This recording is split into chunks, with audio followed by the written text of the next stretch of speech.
चलिए दोस्तों, आज हम लोग लूसेंट वस्तुनिष्ठ सामान्य ज्ञान को देखेंगे जो अभी न्यू मार्केट में लॉन्च हुआ है 2022 का। पहला चैप्टर हम लोग देख लिए, यानी पहला में था समान परिचय, पहला हम लोग देख लिए। आज हम लोग दूसरा देखते हैं ऐतिहासिक स्रोत। इससे क्या क्या क्वेश्चन बनता है हम लोग देखते हैं। हम आप लोग को प्रयास करेंगे समझाने के लिए अच्छे तरीके से। चलिए इसको स्टार्ट किया जाए, देखते हैं अगला क्वेश्चन क्या कह रहा। इसका यहाँ से देखिए ऐतिहासिक स्रोत, यही चैप्टर है दूसरा। चलिए पहला क्वेश्चन क्या कह रहा है इसको देखा जाए। पहला क्वेश्चन क्या कह रहा है इसको देखा जाए। तो पहला क्वेश्चन जो है, बीते हुए युगों, क्वेश्चन क्या है, बीते हुए युगों की घटनाओं के संबंध में जानकारी देने वाले स्रोतों को क्या कहा जाता है। बीते हुए युगों की घटनाओं के संबंध में जानकारी देने वाले को स्रोत को क्या कहते हैं। तो ऐतिहासिक स्रोत कहते हैं। क्या कहते हैं भाई, ऐतिहासिक स्रोत हम लोग कहते हैं। ऑप्शन ए मेरा हो जाएगा करेक्ट। दूसरा हम लोग देखते हैं, दूसरा क्वेश्चन क्या कह रहा है। दूसरा क्वेश्चन कह रहा है, निम्नलिखित में से कौन सा कथन सही है। साहित्यिक स्रोत की तुलना में पुरातात्विक स्रोत अधिक प्रामाणिक होते हैं। ऑप्शन बी कह रहा पुरातात्विक स्रोत की तुलना में साहित्यिक स्रोत अधिक प्रामाणिक होते हैं। ऑप्शन सी कह रहा साहित्यिक स्रोत एवं पुरातात्विक स्रोत दोनों एक समान प्रामाणिक होते हैं। साहित्यिक स्रोत की तुलना पुरातात्विक स्रोत से नहीं की जा सकती है। इसका जो करेक्ट आंसर होगा ऑप्शन ए होगा। ऑप्शन ए करेक्ट होगा।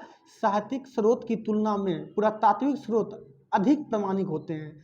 जो मतलब पुरातात्विक मतलब जो हम लोग को पुरातात्विक जो मिलता है हम लोग को कुछ अवक्षेप नीचे से, ठीक है। तो पुरातात्विक स्रोत को जो होता है ना, प्रमाणिक साहित्यिक स्रोत मतलब लिखा हुआ चीज़ से जो हम लोग प्रूफ मिलते हैं, तो उसकी तुलना जो होता है अधिक प्रमाणिक होते हैं पुरातात्विक स्रोत से।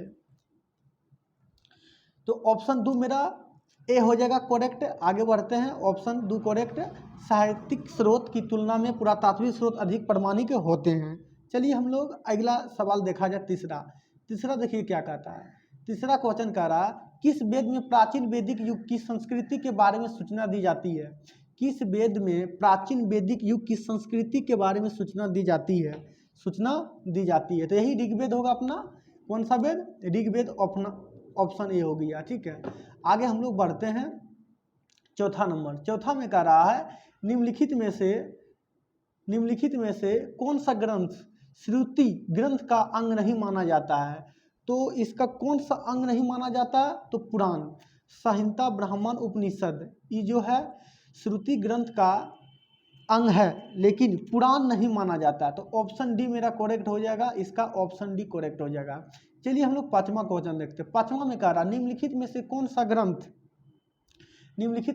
सा ग्रंथ वह दावा करता है कि जो उस ग्रंथ में है वह विश्व में है, और जो उस ग्रंथ में नहीं है वह विश्व में अलग है। तो ये मेरा अपना महाभारत, कौन सा, अपना मेरा महाभारत। ऑप्शन मेरा डी करेक्ट हो जाएगा। इसमें कारण निम्नलिखित में से कौन सा ग्रंथ यह दावा करता है जो उस ग्रंथ में है वह विश्व में है, और जो उस ग्रंथ में नहीं है वह विश्व में अलभय है।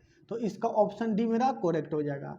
हम आगे बढ़ते हैं छठा क्वेश्चन का रहा त्रिपिटक धर्म ग्रंथ है।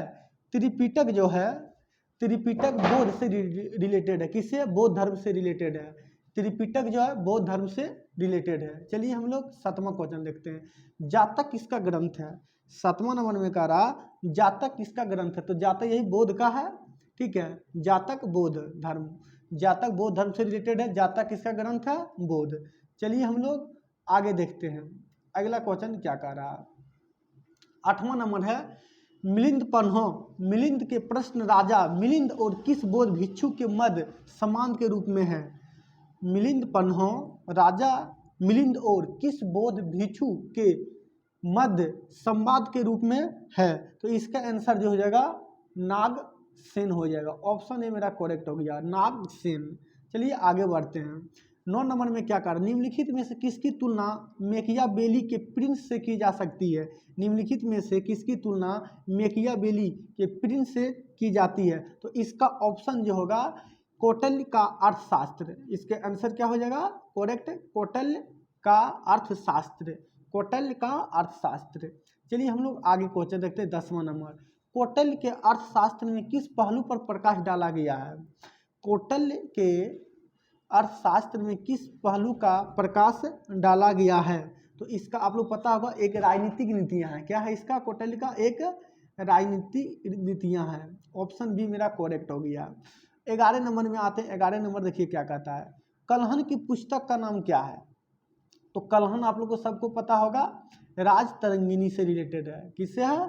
11 का ऑप्शन डी करेक्ट, राज तरंगिणी से, ऑप्शन डी मेरा करेक्ट हो गया। आगे आता है 12 नंबर, अष्टाध्यायी किसके द्वारा लिखी गई है? अष्टाध्यायी, तो अष्टाध्यायी किसके द्वारा? तो पाणिनि द्वारा। किसके द्वारा लिखी गई है? पाणिनि, ऑप्शन बी मेरा करेक्ट हो गया, ऑप्शन बी मेरा करेक्ट हो गया। आते हैं हम लोग 13 नंबर। 13 नंबर क्या कहता है, महाभाष्य की रचनाकार का नाम है? 13 नंबर में कह रहा महाभाष्य के रचनाकार का नाम है, तो महाभाष्य के रचनाकार का नाम पंतजलि है। क्या है? ऑप्शन बी मेरा करेक्ट हो गया, पंतजलि। आते हैं हम लोग अगला क्वेश्चन 14 नंबर रखते हैं, कालिदास द्वारा रचित मालवी का गिनीमित्र नाटक का नायक था? कालिदास द्वारा रचित मालवी कानी मित्र नाटक का नायक था, तो इसका ऑप्शन मेरा क्या हो जाएगा? अग्निमित्र। इसका ऑप्शन क्या हो जाएगा? अग्निमित्र, ऑप्शन सी करेक्ट हो गया। आगे आते हैं हम लोग 15 नंबर, हर्षचरित किसके द्वारा लिखी गई थी? 15 नंबर में कह रहा हर्षचरित किसके द्वारा लिखी गई थी? तो ये जो है बाण भट्ट द्वारा लिखी गई थी। किसके द्वारा? बाण भट्ट द्वारा लिखी गई थी। हर्षचरित किसके द्वारा लिखी गई थी? बाण भट्ट द्वारा लिखी गई थी। आगे आते हैं, विक्रमाकचरित का रचनाकार नाम है? विक्रमाकचरित का, विक्रमाकचरित का, तो विक्रमाकचरित का रचनाकार कौन है? तो आप लोगों को सबको पता होगा बिल्हन। कौन सा? बिल्हन। ऑप्शन मेरा क्या हो जाएगा? बिल्हन हो जाएगा, ऑप्शन भी बिल्हन। चलिए 16 नंबर हो गया। आगे आते हैं 17 number.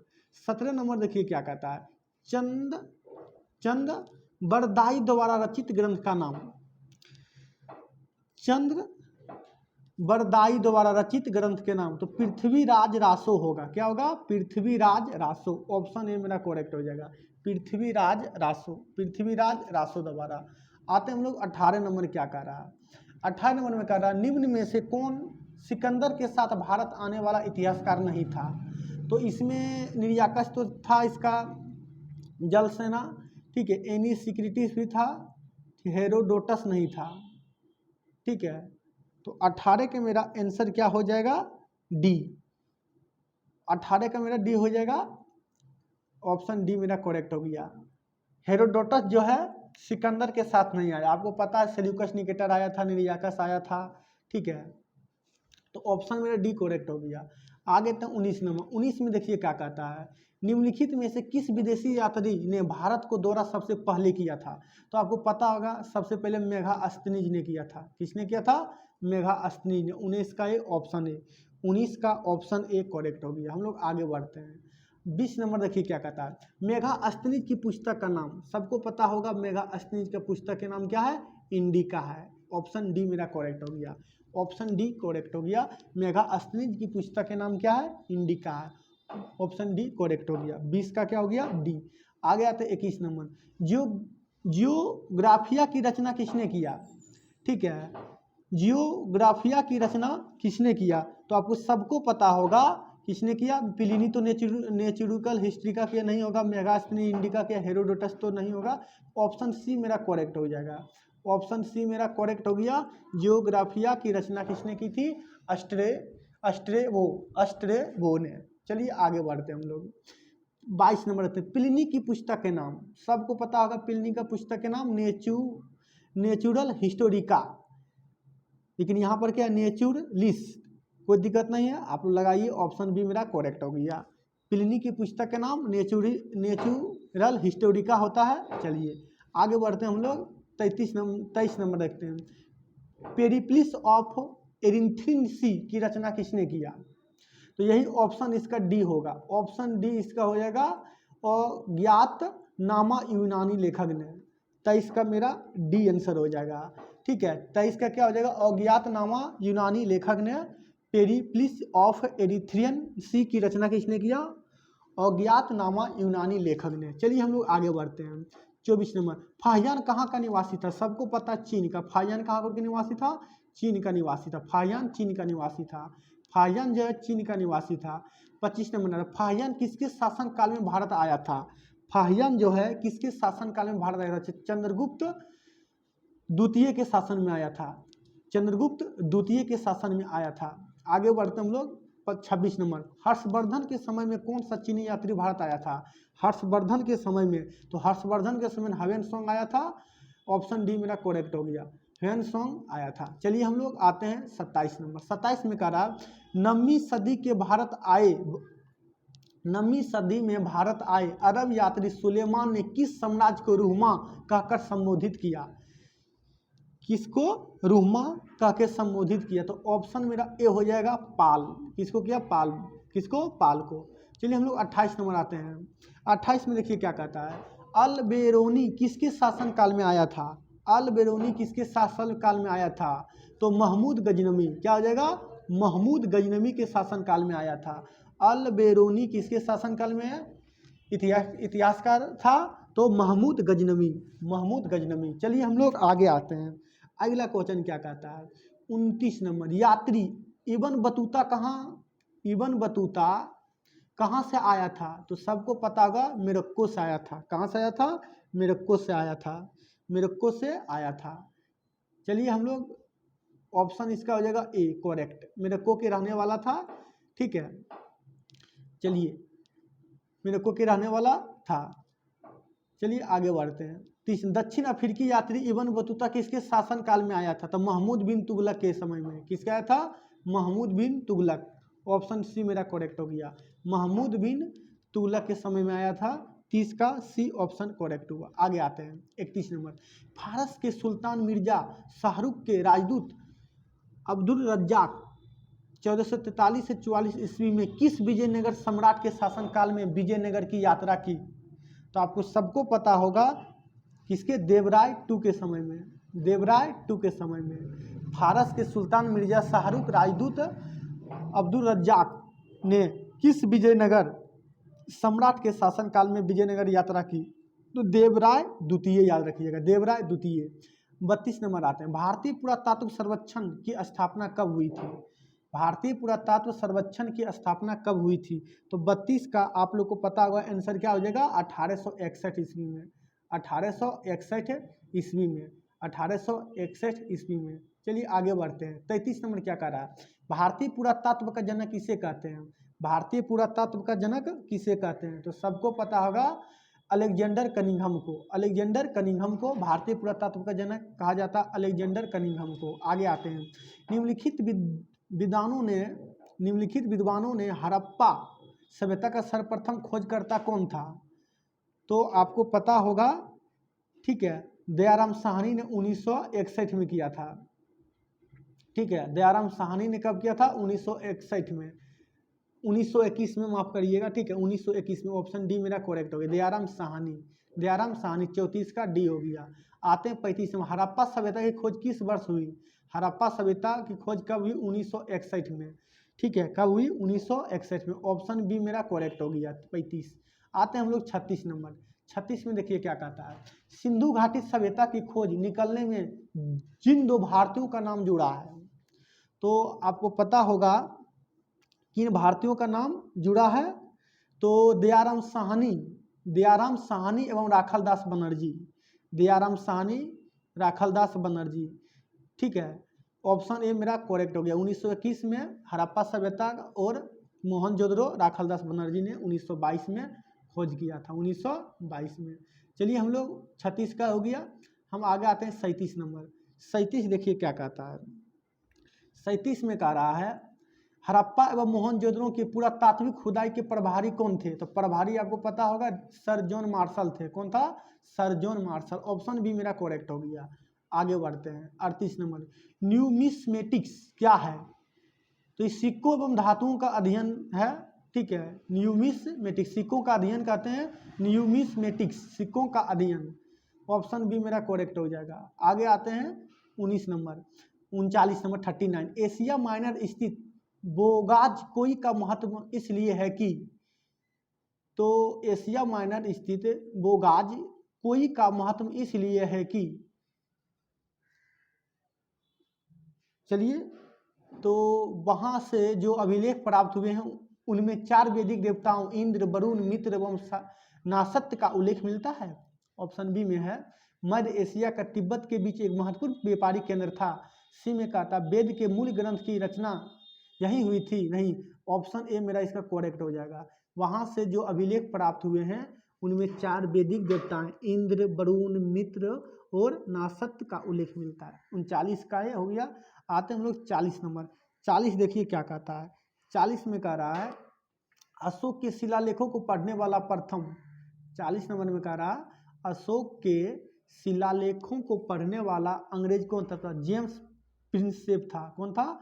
James Prinsep, James Prinsep, Prinsep. चलिए आगे हम लोग आते हैं। एक था अशोक के अधिकांश अभिलेख किस भाषा में है? अशोक के अधिकांश अभिलेख किस भाषा में है? तो सबको पता है प्राकृत और ब्राह्मी भाषा में है। ठीक है, प्राकृत एवं ब्राह्मी भाषा में। ऑप्शन ए करेक्ट हो गया। आते हैं 42 नंबर। 42 देखिए क्या कहता है। कहाँ से अशोक ने द्विभाषिक ग्रीक एवं अरमाइक अभिलेख प्राप्त किए हैं? ठीक है, कहाँ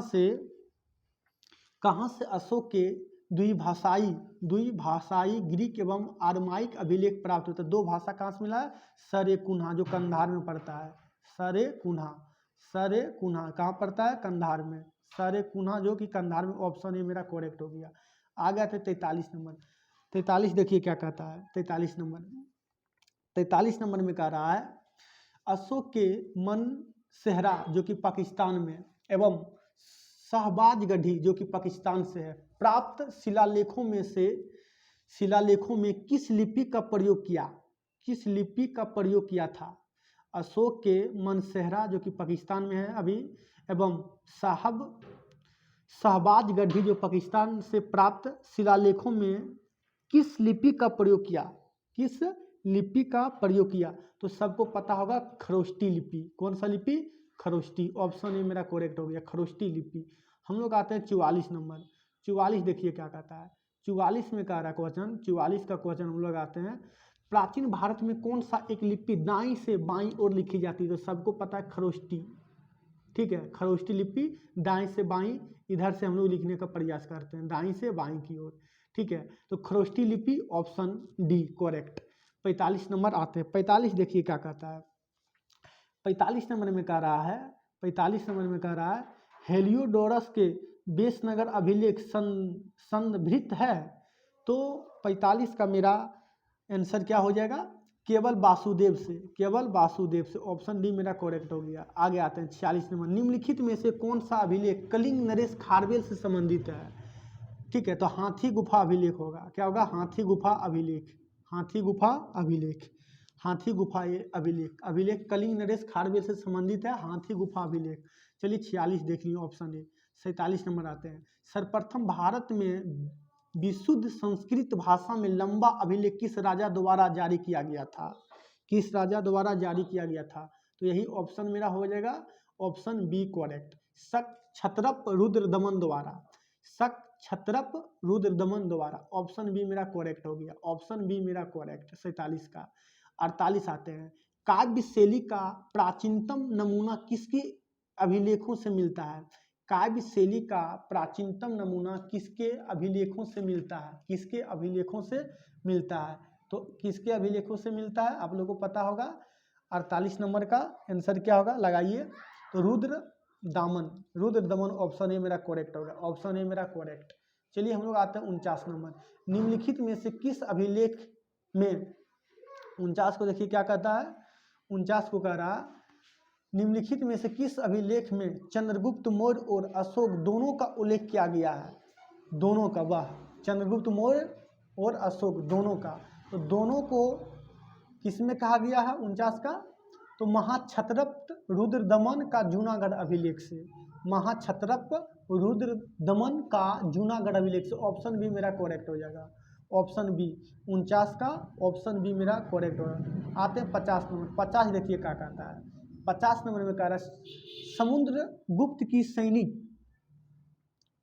50 का क्वेश्चन कह रहा क्या पढ़िए, समुद्रगुप्त का सैनिक, समुद्रगुप्त की सैनिक उपलक्ष्यों का वर्णन उसके किस अभिलेख में उपलब्ध है।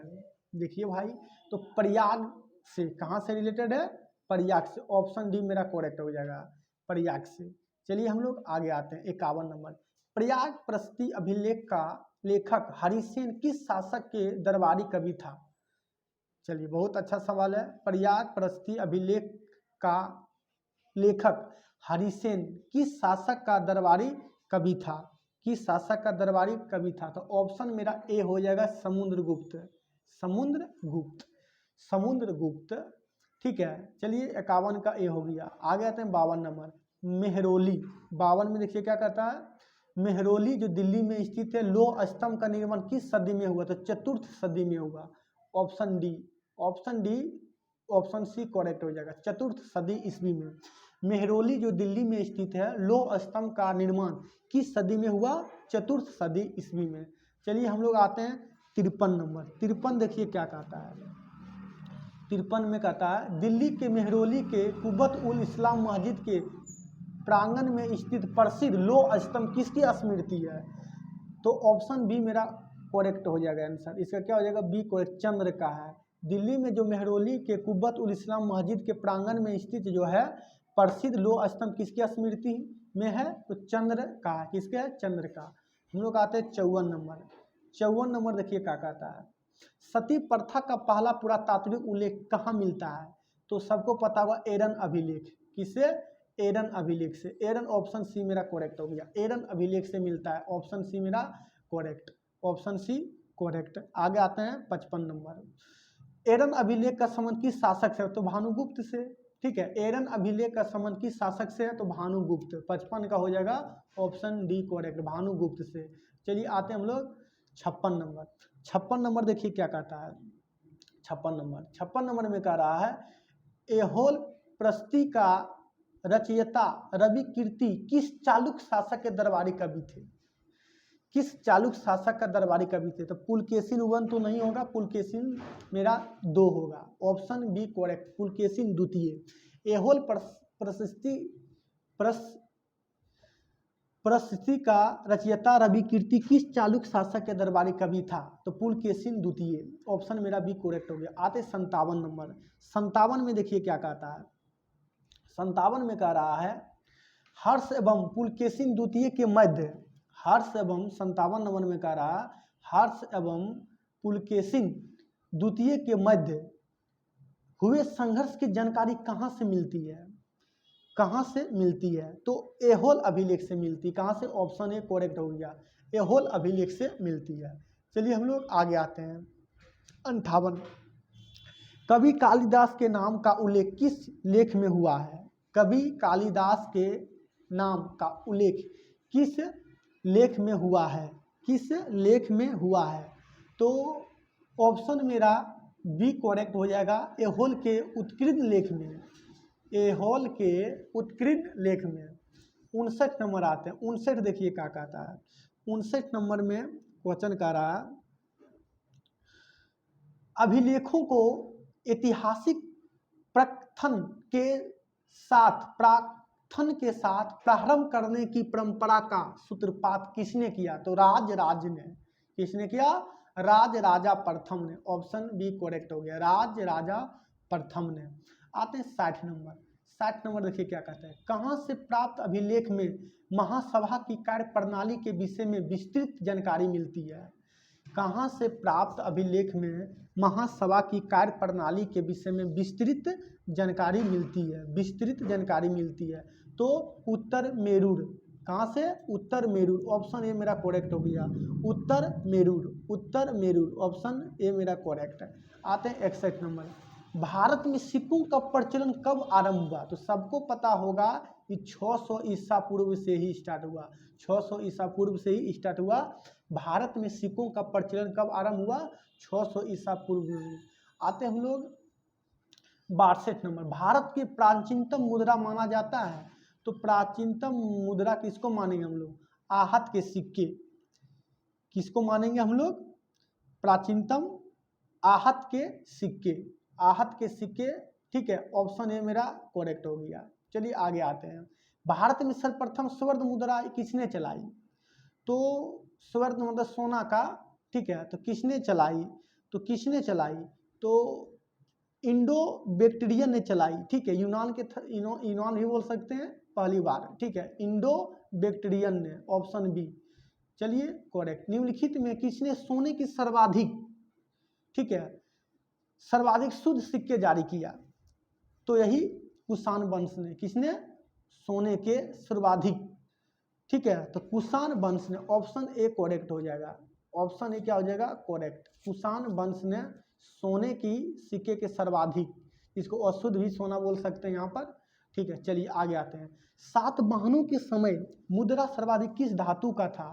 तो सीसा का। सातवाहन में किससे? सीसा का धातु चलता था, सिक्का। आगे आते हैं 66 नंबर।